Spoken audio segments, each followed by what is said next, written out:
저래서 좋고 저건 저래서 좋은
없는 꽃과 같네. 바다에 있는 파도 안개와 같지만 주는 나를 붙드시고 부르짖음 들으시며 날 귀하다 하시네.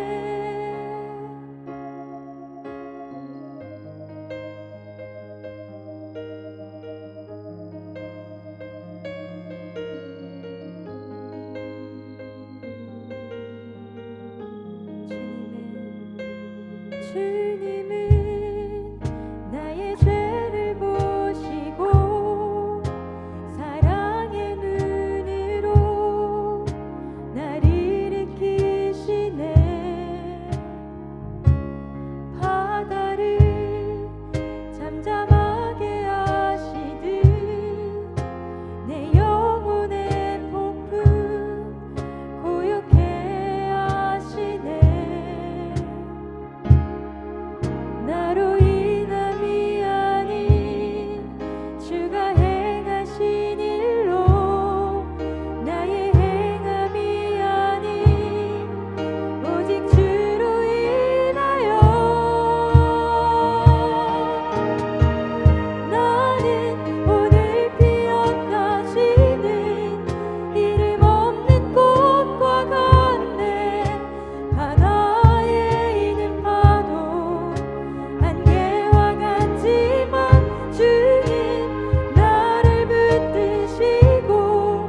오늘 하나님께서 우리에게 주신 말씀은 시편 61편 1절부터 8절까지 말씀입니다.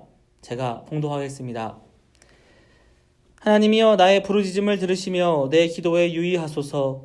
내 마음이 약해질 때에 땅끝에서부터 주께 부르짖으오리니 나보다 높은 바위에 나를 인도하소서.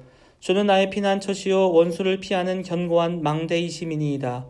내가 영원히 주의 장막에 머물며 내가 주의 날개 아래로 피하리이다. 주 하나님이여 주께서 나의 서원을 들으시고 주의 이름을 경외하는 자가 얻을 기업을 내게 주셨나이다. 주께서 왕에게 장수하게 하사 그의 나이가 여러 대에 미치게 하시리이다. 그가 영원히 하나님 앞에서 거주하리니 인자와 진리를 예비하사 그를 보호하소서.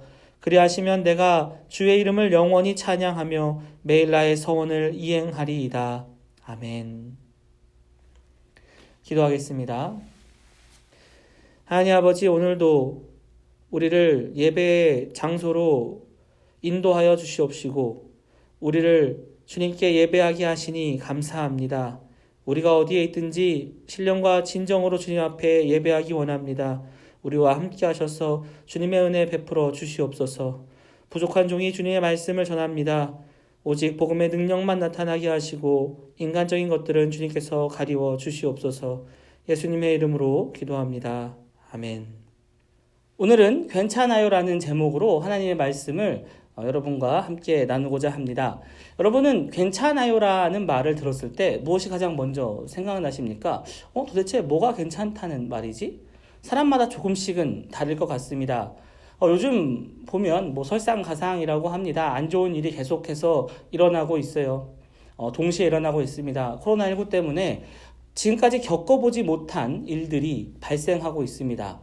학교도 잘 가지 못하는 상황이고요. 학원에도 마찬가지고 우리 친구들도 함께 만나기가 어렵습니다. 또 우리 전체적으로 경제적인 불안 때문에 많은 사회적인 불안도 형성되고 있습니다. 지금까지 너무나도 다른 환경이에요. 겪어본 적이 없습니다. 그래서 우리 이렇게 생각할 수 있을 것 같아요. 왜 하필 지금 이때 나에게 이런 일이 생기는가? 우리는 그래서 이렇게도 얘기합니다. 이 코로나만 끝나면, 이 코로나19만 끝나면, 이것만 좀 진정이 되면, 완화가 되면, 이 문제만 없어지면 우리는 다 괜찮을 거야 라고 얘기를 합니다. 근데 정말 그럴까요? 우리를 힘들게 하는 것은 사실 그런 외부적인 요인들도 많이 있겠지만 우리 내부에 있는 문제들도 많이 있다는 거예요. 예를 들면 내 친구는 왜 나한테 그런 카톡을 보냈을까? 내가 좋아하는 그 친구 푸사는 왜 바뀌었지? 이건 무슨 의미지? 상매는 이건 무슨 뜻이지? 저 친구는 좋아요를 많이 받는데 왜 난 못 받지? 왜 내 인스타에는 하트가 올라가지 않지? 내가 좋아하는 사람은 나를 어떻게 생각할까? 매일매일 다른 생각들을 합니다. 매일매일 내 안에 어려운 문제들이 생각나요. 근심, 걱정, 여러 가지 생각들에 우리는 사로잡혀 살 수밖에 없습니다. 하나의 문제가 해결된다고 해도 우리는 문제없는 삶을 사는 게 아니라 다른 문제가 또 생기는, 계속해서 문제가 일어나는 그런 삶을 살 수밖에 없다는 것입니다. 그 누구도 문제없는 삶을 사는 사람은 없는 거예요. 근데 바로 이런 우리에게 괜찮다라고 얘기할 수 있겠습니까? 정말 무엇이 괜찮다는 것입니까? 우리를 둘러싸고 있는 상황이 너무 어려운데 지금 나는 어떻게 괜찮을 수 있습니까? 이렇게 내 내부적인 그런 근심, 걱정, 어려움, 여러 가지 마음들이 있는데 내 마음이 어떻게 내가 괜찮을 수 있겠습니까? 아니면 우리는 이런 것이 있음에도 불구하고 괜찮은 삶을 살아야만 하는 걸까요? 좀 말장난이라고 생각할 수도 있겠습니다. 우리는 어떻게 하면 괜찮아야 하는가? 아니면 정말 어떤 일이 일어나도 괜찮다고 여기고 살아야만 하는가? 오늘은 무엇이 괜찮고 무엇이 괜찮으면 안 되는지 한번 얘기를 해보려고 합니다. 다른 사람들이 겪고 있는 고난은, 걱정은, 근심은 때로는 별거 아니라고 생각할 때가 있습니다. 우리도 객관적으로 생각해 보면 다른 사람의 근심 걱정을 조금 폄하할 때가 있어요. 뭘 그런 걸로 그러냐. 근데 막상 내가 그 얘기를 듣게 되면요, 굉장히 속상하죠. 그럼에도 불구하고 우리는 서로 상처를 주고 있어요. 에이, 뭐 그런 걸로 그래요. 근데 그런 게 전부일 수도 있는 거예요. 내가 상처받았던 거는 생각하는데 내가 상처를 주고 있다는 건 사실 생각하기가 좀 어렵습니다. 특별히 우리 고등부 학생들의 고민들은 지금 여러분에게는 정말 태산처럼 큰 고민일 수도 있는데 어른들은 그것을 그렇게 생각하지 않을 때가 많이 있어요. 그렇게 그 고민들이 크게 다른 사람들에게 받아들여지지 않을 때가 많이 있다는 것입니다. 어떤 어른들은 그래서 쉽게 얘기하기도 합니다. 아유, 학생들이 무슨 그렇게 고민이 많아. 아유, 내가 너희 나이 때에는 정말 좋았어. 내가 너희 나이로 돌아간다면 모든 걸 다 할 수 있을 것 같아. 너희 진짜 감사하게 살아야 돼. 그러면서 이제 이렇게도 얘기하죠. 라떼는 말이야. 정말 힘들었는데. 너희들은 정말 축복된 삶을 살고 있지 않느냐. 너희들은 감사하는 삶을 살아야만 한다라고 얘기합니다. 그것이 우리에게 더 상처가 되기도 하죠. 고민하고 괴로워하고 걱정하고 아파하고 힘들어하는 것이 우리는 어쩌면 매우 잘못된 일이라고 교육을 받고 있는 거예요. 우리가 아파하고 우리가 좀 어려움을 당하고 우리가 힘들어하는 것은 뭐 그냥 그러면 안 된다라는 거예요. 너희들은 이미 축복되고 감사한 생활을 살고 있기 때문에 너희들은 괜찮아야만 한다라는 그것을 교육받을지도 모르겠습니다. 뭐 친구들도 그렇게 얘기할 수도 있고요. 뭐 집에서, 가정에서 그렇게 얘기할 수도 있고요. 아니면 학교에서, 더 나아가서 교회에서도 그렇게 얘기하고 있는지 모릅니다. 우리는 강제적으로 낙관적인 삶을 살아야만 하며 기쁘고 즐겁게 담대하게 사는 것만이 정답이라고 가르쳐준다는 것입니다. 정말 그렇게 우리의 삶은 낙관적으로만 살아야 하는지, 우리는 힘들어하고 아파하면 안 되는지, 이것에 대해서 성경은 어떻게 얘기하고 있는지 오늘 함께 나누고 싶습니다. 오늘 본문의 시편은 다윗 왕이 쓴 시입니다. 다윗 왕 여러분 누구입니까? 다윗 왕 하면 너무나도 유명한 성경의 인물입니다. 그리고 가장 유명한 일화 중에 하나가 소년 다윗이 골리앗 장군을 쓰러뜨린 이야기예요. 그래서 우리는 어떻게 보면 다윗은 굉장히 여리여리하고 굉장히 조금 이렇게 좀 작은 체구에 이렇게 상상할 때가 있는데 그렇지 않습니다. 여러분 생각해 보세요. 전장에 나갔어요. 전사입니다. 골리앗 장군을 쓰러뜨릴 정도로 담이 큰 믿음의 전사예요. 이게 정확하게 이 표현이 좀 들어맞을지 안 들어맞을지는 잘 모르겠어요. 제가 또 이 표현을 별로 안 좋아하기도 하는데 우리 지금 말로 굳이 좀 설명을 하자고 좀 해보면 다윗은 아마 상남자라고 표현할 수도 있을 거예요. 리더고요. 영웅입니다. 전사예요. 그런데 그 왕이 이스라엘 역사상 가장 훌륭한 왕 중에 한 명이라고 하는 그 다윗 왕이 정말 그 믿음의 사람이라고 하는 그 다윗 왕이 하나님을 기쁘시게 하는 왕이라고 칭찬받았던 그 다윗 왕이 오늘 이렇게 고백하고 있습니다. 하나님이여 나의 부르짖음을 들으시며 내 기도에 유의하소서. 내 마음이 약해질 때에 땅 끝에서부터 주께 부르짖으오리니 나보다 높은 바위에 나를 인도하소서. 주는 나의 피난처시요 원수를 피하는 견고한 망대이심이니이다. 아멘. 마음이 약해졌다는 거예요. 흔들린다는 것입니다. 인간의 연약함에서 다윗 왕도 벗어나지 못했어요. 그런데 그를 하나님은 기뻐하셨고 또 그의 삶을 축복하셨다는 것을 우리는 기억해야 합니다. 오늘 성경 본문 번역에는 마음이 약해진다라고 이렇게 표현이 되어 있는데 이것을 다른 번역으로 보면 마음이 짓눌렸다라고 해요. 짓눌렸다. 기절할 만큼 실신한 만큼 마음이 힘들었다라는 번역을 하고 있습니다. 이렇게 표현하는 거예요. 이렇게 본받을 만한 신하의 큰 스승이라고 할 수 있는 다윗 왕도 이렇게 아파하고 마음이 약해지고 실신할 정도로 힘들어했다고 성경은 얘기하고 있는 겁니다. 그런데 목사님 좀 이상한데요. 성경은 물론 이렇게 얘기합니다. 두려워 말라. 아무 근심 걱정하지 말라. 맞습니다. 그렇게 해야 돼요. 성경은 그렇게 증언을 하고 있거든요. 그런데 우리는 항상 걱정, 근심, 두려움이 가득한 힘든 삶을 매일매일 살아가고 있습니다. 오늘 본문에 나오는 다윗 왕도 마찬가지였어요. 너무 아파하고 힘들어했습니다. 그럼 굉장히 모순적인 상황인데요. 성경은 근심 걱정하지 말고 아무 염려하지 말라라고 얘기했는데 그렇게 할 수 없다면서요. 그렇게 사는 사람도 많이 있다면서요. 심지어 성경에 나온 다윗 왕도 그랬다면서요.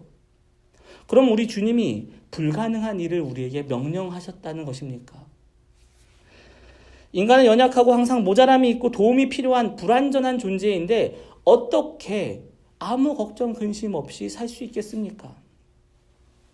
오늘 그래서 한번 무엇이 괜찮고 무엇이 괜찮지 않은지 구분을 한번 해보려고 합니다. 굉장히 좀 어려워요. 목에 딱 잘라 말하기도 쉽지 않습니다만은 한번 구분을 해보려고 합니다. 우리는 항상 근데 먼저 하나님 말씀을 보고 듣고 묵상할 때 전제해야 되는 게 있어요. 그것은 하나님은 우리에게 절대로 불가능한 일을 명령하시지 않는다는 것입니다. 하나님은 선하신 하나님이에요. 신실하시고 우리를 사랑하시는 하나님이십니다. 우리를 선한 길로 인도하시고 우리를 복 주시기 원하시는 하나님이십니다. 말씀에 순종하면 이러이러한 복을 주겠다고 말씀하셨어요. 근데 우리가 그 말씀 자체를 순종할 수 없는 것이다라고 생각한다면 하나님은 신실하시고 하나님은 선하신 분이 아니라고밖에 할 수 없습니다. 그러나 그렇지 않다는 거예요. 하나님은 선하시고 신실하시고 우리를 사랑하시고 우리가 잘 되길 바라시고 하나님은 우리에게 불가능한 것을 시키지 않으시는, 불가능한 것을 명령하지 않으시는 하나님이시라는 것을 우리가 먼저 믿어야만 한다는 것입니다. 여기서 말하는 그래서 근심이란 이렇게 얘기할 수 있을 것 같습니다. 실체가 없는 것에 대한 근심이에요. 모호한 것, 공허한 것에 대한 근심입니다. 막연한 두려움인 거예요. 높은 확률로 혹시 발생할 수 있는 일인지는 잘 모르겠어요. 하지만 결국 아직 발생하지 않는 일에 대한 근심, 걱정, 두려움을 하지 말라는 것입니다. 거기서 나오는 마음이 무너지고 마음이 약해지는 것 하지 말라는 거예요. 성경에서 말하는 근심, 걱정, 두려움, 이것을 의미한다고 할 수가 있겠습니다. 성경은 이런 것에서 우리가 자유로워야 한다고 말하는 거예요. 그렇다면 이 공허하고 실체가 없는 근심, 걱정과 구분되는 것, 이것은 무엇입니까? 이거 우리나라 말로 좀 한마디로 정의하기가 좀 어렵습니다. 그래서 제가 좀 많이 고민을 하다가 이 지금 단어를 좀 선택을 해봤어요. 고민이라고 할 수 있을 것 같습니다. 이것은 매우 구체적인 것입니다. 구체적인 상황 가운데 구체적인 실체가 있는 것에 대해서 우리의 마음이 무너지는 것이에요. 이것은 인간의 연약함에 기인한 것입니다. 그렇지 않으면 더 좋을 것만 같지만 매일매일 매순간 우리를 힘들게 하는 것들 때문에, 그것이 우리 삶에 가득하기 때문에 우리의 마음이 무너지는 것, 그것을 고민이라고 표현을 했습니다. 우리 고등학생들의 가장 큰 관심사 중에 하나가 바로 대학 입시일 거예요. 예를 들면 그렇게 얘기하는 거예요. 근심 걱정이란 무엇이냐? 막연하게 생각하는 거죠. 나는 막연하게 좀 좋은 대학을 가야 되는데, 나는 좀 좋은 대학에 가지 못하면 내 인생은 높은 확률로 실패할 것만 같은데, 지금 내 실력에 보면 나는 좋은 확률로 높은 확률로 나는 좋은 학교에 가지 못할 것만 같은데, 여기서 오는 근심, 걱정, 두려움. 나는 그렇게 안 될 것 같은데, 너무 속상하고 근심되고 걱정되고 그것 때문에 내 인생이 망가질까 봐 두려운 것, 이것이 바로 근심, 걱정, 두려움이라는 거예요. 아직 일어나지 않았습니다. 어쩌면 여러분이 생각하는 것처럼 그것이 일어날 수도 있어요. 하지만 그러나 결국에는 아직 일어나지 않은 일이라는 것입니다. 실체가 없는 두려움이라는 것이 바로 이런 거예요. 앞으로 아직 일어나지 않은 일에 대해서 혼자 상상하고 그것으로 인해 걱정하고 근심하고 두려워하고 스트레스 받고 마음이 무너지는 것, 이것을 우리는 더 이상 할 필요가 없다는 것입니다. 그러면 오늘 표현하는 이 고민이라는 것은 무엇입니까? 구체적인 거예요. 오늘 내가 친구에게 상처되는 말을 했는데, 내가 오늘 친구에게 상처되는 말을 들었는데 내 마음이 너무 아프다. 이걸 어떻게 해결해야 할까? 이 관계를 어떻게 회복해야 할까 마음이 무너지는 거예요.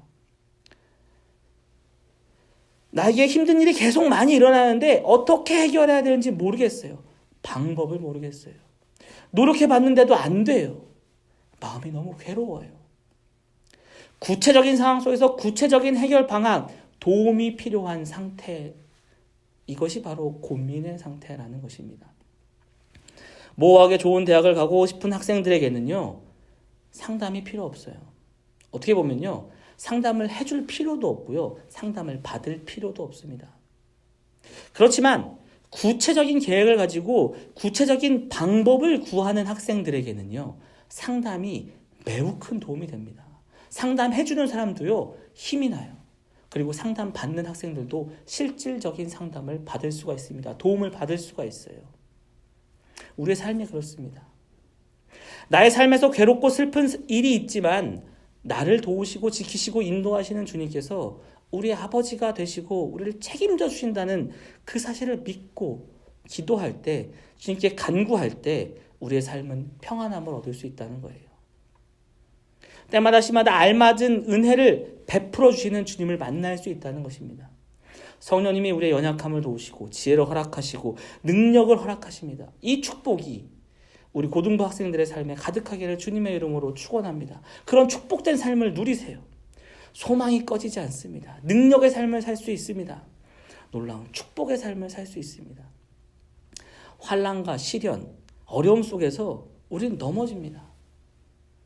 마태복음 14장에 보면 베드로가 물 위를 걸어오는 그 예수님을 보고 예수님 저도 물 위를 걷게 해주세요 라고 하는 그 장면이 나옵니다.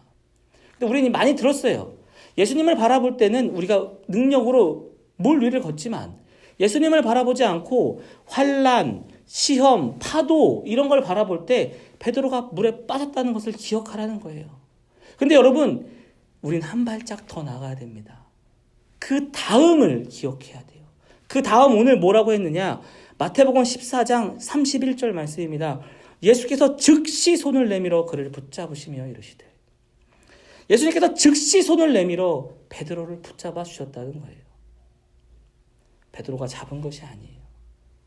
예수님이 잡아주셨습니다. 예수님이 즉시 손을 내밀어서 베드로를 잡아주셨다는 거예요.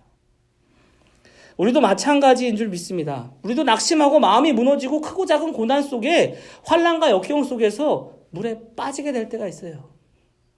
때로는 부모님, 친구, 그 누구에게도 말 못할 아픔 때문에 힘들어요.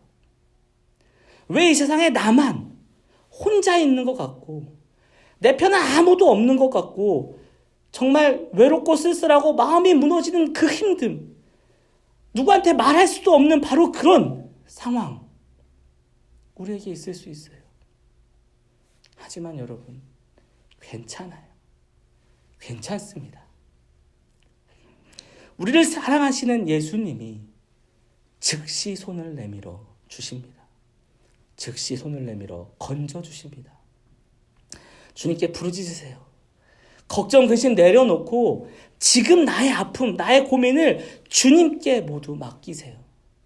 주님이 우리를 붙잡아 주십니다. 주님이 우리의 능력이 되어 주십니다. 내가 약할 때 강함이 되어 주십니다. 주님의 은혜를 사모하세요. 기도하세요. 주님이 우리와 언제나 함께 하셨다는 사실을 느끼게 됩니다. 지금까지 나만 힘들고 나만 어려운 것 같았는데 나만 위태롭게 아둥바둥 줄에 매달려 있는 것처럼 나만 어렵고 힘들게 살아온 것 같았는데 아무도 나를 붙잡아주지 않고 사랑해주지도 않고 내 편은 없었던 것 같은데 내가 비록 느끼지 못했을지라도 그때도 주님이 먼저 나를 찾아와 주셨고 즉시 손을 내밀어 주셨고 사랑한다고 속삭여 주셨고 애타게 여러분을 찾고 계셨다는 것입니다. 지금도 살아계시고 여기 나와 함께 계신 예수님, 지금도 살아 역사하시는 것을 나의 삶에 축복하고 싶으신, 나를 사랑하시는 그 예수님, 그 주님이 오늘도 우리에게 새 하루를 선물해 주셨습니다. 새 삶을 허락해 주셨습니다. 괜찮아요. 괜찮습니다. 주님께 간구하세요. 아버지 되시는 주님이 우리의 기도를 들으시고 즉시 응답해 주십니다. 새로운 삶을, 은혜의 삶을 주님이 우리에게 지혜와 능력을 허락하여 주십니다. 이 놀랍고 이 은혜로운 축복의 삶으로 여러분을 초대합니다. 주님의 손 잡는 인생이 되기 원합니다. 주님께서 우리의 손 즉시 잡아주십니다. 주님의 은혜가 나타나는 귀한 능력의 축복의 삶을 사는 우리 고등부 학생들이 되기를 주님의 이름으로 축원합니다. 기도하겠습니다. 오늘도 우리와 함께 하시고 우리를 사랑하시고 위로하시고 은혜 베풀어 주시는 주님 감사합니다.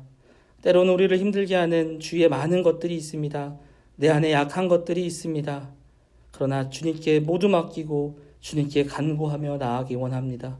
주님의 은혜와 능력이 우리의 삶에 가득하여서 주님이 주시는 새로운 삶을, 축복의 삶을 사는 우리가 되게 하여 주시옵소서. 예수님의 이름으로 기도합니다.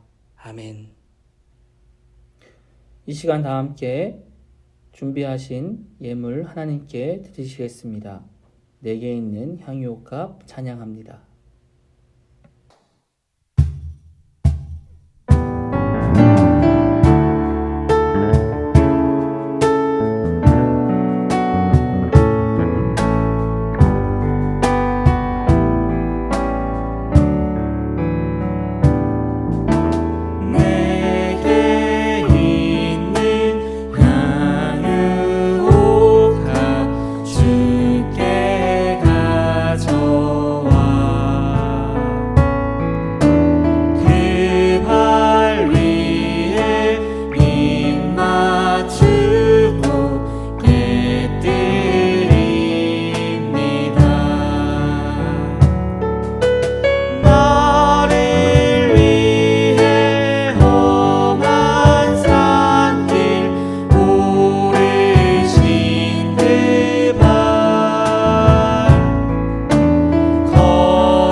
드려진 예물 위해서 기도하겠습니다. 주님, 주님께 나와서 시간과 물질을 분별하게 하시고 주님께 아름다운 예물을 올려드리게 하시니 감사합니다. 하나님 이 손길들을 기억하여 주시고 축복하여 주시옵소서. 드려지는 모든 예물들이 온전히 주님의 마음처럼 아름답게 사용되게 하시고 사용되는 모든 곳에 주님의 사랑과 은혜가 가득하게 하여 주시옵소서. 예수님의 이름으로 기도합니다. 아멘. 광고 말씀 전합니다. 코로나19로 인해 온라인 예배를 계속해서 드리고 있습니다. 고등부 학생들 모두 최선을 다해 예배 드려주시기 바랍니다. 각 가정에서 예배 드리는 고등부 학생들을 격려하기 위해서 이벤트를 계속 진행하고 있습니다. 예배 드리는 모습의 인증샷을 찍어 담당 선생님께 보내거나 오늘 함께 나눈 설교 내용을 메모하여 선생님께 제출한 친구들에게는 푸짐한 선물이 있습니다. 많은 참여 부탁드립니다. 고등부 온라인 찬양 예배 때 함께 찬양하기 원하는 곡을 신청받습니다. 이번 주 낮은 곳으로는 소망 2반 이슬이 학생, 온 땅의 주인은 믿음 2반 김민교 학생의 추천곡이었습니다. 많이 신청해 주세요. 늘 건강에 유의하시고 이 시기를 주님과 동행함으로 잘 극복해내는 고등부가 되기를 소망합니다. 주님이 가르쳐 주신 기도 함께 드림으로 오늘 예배를 마치겠습니다. 하늘에 계신 우리 아버지여, 이름이 거룩히 여김을 받으시오며 나라가 임하시오며 뜻이 하늘에서 이루어진 것 같이 땅에서도 이루어지이다. 오늘 우리에게 일용할 양식을 주시옵고 우리가 우리에게 죄 지은 자를 사하여 준 것 같이 우리 죄를 사하여 주시옵고 우리를 시험에 들게 하지 마시옵고 다만 악에서 구하시옵소서. 대개 나라와 권세와 영광이 아버지께 영원히 있사옵나이다. 아멘. 서로 다르기에 서로가 소중한 우리는 한 몸.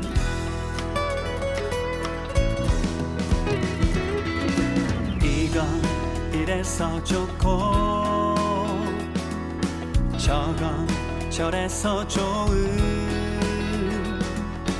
있는 모습 그대로 모두가 소중한